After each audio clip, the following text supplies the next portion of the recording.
Oh, my friends, I have a good book tonight, my friends. Okay. Uh, yes, it is very cold in the library. I know it's beautiful outside. I know it is, and it's beautiful in here, but I'm just saying, it's cold. This is a really good one, and great pictures, too. Um, this is by Chris Barton and Ikua Holmes, and it's called What Do You Do with a Voice Like That? The story of extraordinary Congresswoman Barbara Jordan.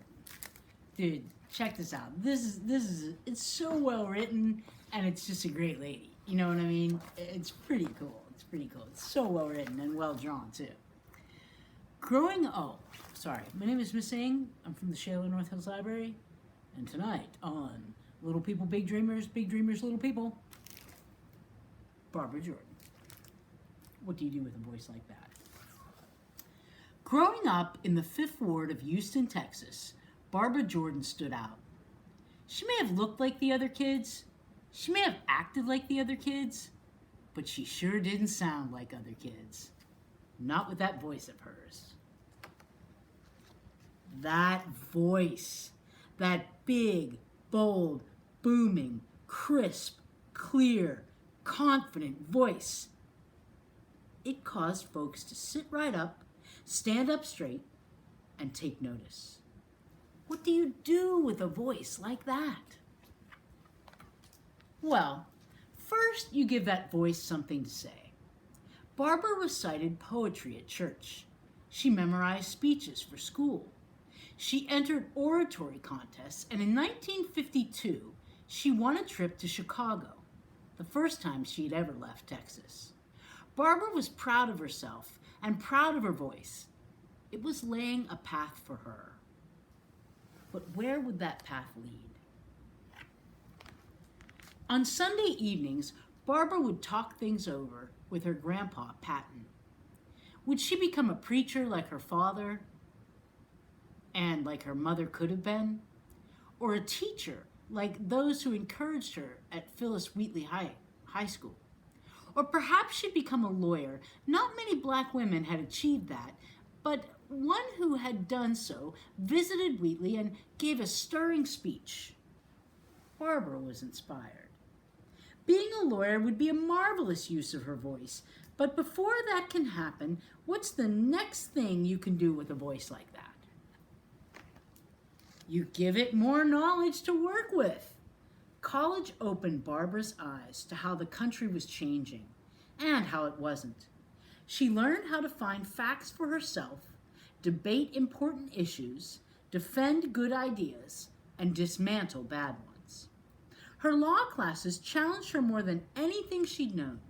She hid her struggles from her classmates, studying long and hard and out of sight. But when she graduated, yes, Barbara became a lawyer.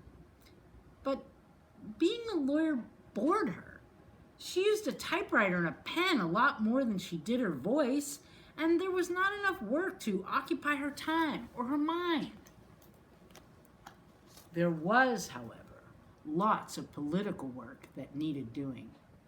In 1960, America was not as free or as fair a place as it could be. Barbara believed that politics could change that, so she got involved. One night, a scheduled speaker was absent, and Barbara was asked if she would fill in. She said yes.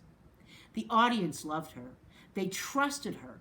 Most important, they were inspired to do something, to get out and vote, and to help round up others and get them to vote. Her voice had made a difference. Barbara, bitten by the political bug, as she later put it, knew just what to do with a voice like that. She put it to public use. Barbara wanted more justice and more equality. She knew that these things began with more citizens sharing their own voices with their representatives in government. To make sure they got heard, Barbara decided to run for political office herself. So she ran, and she lost. And she ran, and she lost. And then she said, I have no intention of being a 3-time loser. She ran a 3rd time. And this time she won. As a Texas state senator, Barbara represented the people she'd grown up among. Before, she merely trusted in the political system. Now she was part of it. When it works right, the system makes laws that improve our lives, and it makes sure that people, both the powerful and the powerless, follow those laws. Changes to our laws sometimes come from raising a ruckus outside the system, but Barbara's way was to make a change from within. Sometimes that change, such as higher pay for farm laborers and more aid for people who got hurt at work, took place in public through debates on the Senate floor. Sometimes it didn't. Barbara got to know the other senators as individuals, and despite their differences, they came to relate to her in the same way. When each listened to what the other had to say, they could hear what was important to them, and it helped them all to do a better job. Other Texans who had never paid any attention to women of color heard the wisdom in her voice, which helped them to do better too. Well then, what do you do with a voice like that? You share it with the entire country. In her next election in 1972, Barbara moved up to the United States Congress in Washington, D.C. Soon came a troubled, confusing time for the nation. President Nixon, it seemed, had broken the law, and Congress had to decide what to do about it.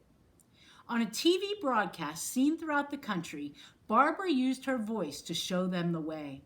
She reminded her audience that the Constitution is the document governing all the laws in the United States, and it applies to all of its people. Then she explained in her big, bold, booming, crisp, clear, confident tone how the president's actions had gone against that document. My faith in the Constitution is whole. It is complete. It is total. I am not going to sit here and be an idle spectator to the diminution, the subversion, the destruction of the Constitution. The Constitution, Barbara said, must be preserved. The president, Barbara said, must go. The president went. That speech made Barbara a star. She shone like a bright light in a dark place. Barbara would have loved spending more nights under actual stars, camping and singing with her friends, but the public wanted more of her and more from her. She delivered, battling to protect the rights of Mexican-American voters and others against discrimination. There were whispers and rumbling of what might be next for Barbara. The U.S. Senate? The Supreme Court? Could she possibly become Vice President Jordan? Who knew how high she might rise? So many people had so many hopes for Barbara. In her voice, they knew there was much to admire. How she spoke for those who had less power. How she spoke for those who possessed quieter strengths than her own. How she spoke for those who did not want to be limited by their weaknesses. But the public did not know that this last group included Barbara herself, who had privately began struggling with a nerve disease called multiple sclerosis since her earliest days in Congress. Nor did they know that Barbara had begun hearing another voice. This voice was an inner voice. It instructed her that the right place for Barbara Jordan was not in any of the roles that the public had in mind. It told Barbara that the right place for her now was as a citizen back home in Texas. What do you do with a voice like that? Even as her body failed her, Barbara's mind grew ever wiser, and she heeded what she heard. Barbara went home. And there she became a teacher. College students who intended to put their own voices to public use lined up for the chance to learn from her. In her classroom, you can bet that they sat right up, stood up straight, and took notice of the values she imparted: equality, justice, trust. Barbara used her voice to instruct and implore and inspire them not to just get out and do something, but to do the right thing.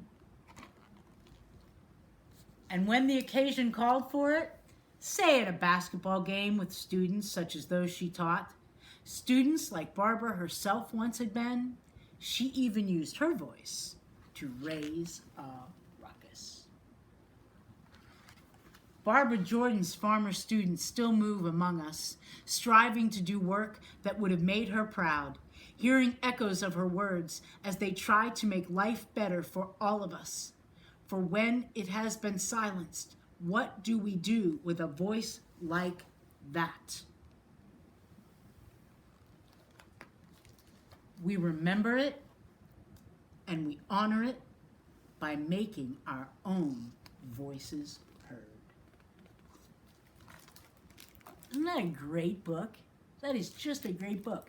And I know many of these stories end up devolving this show into Miss Ing Gets Emotional.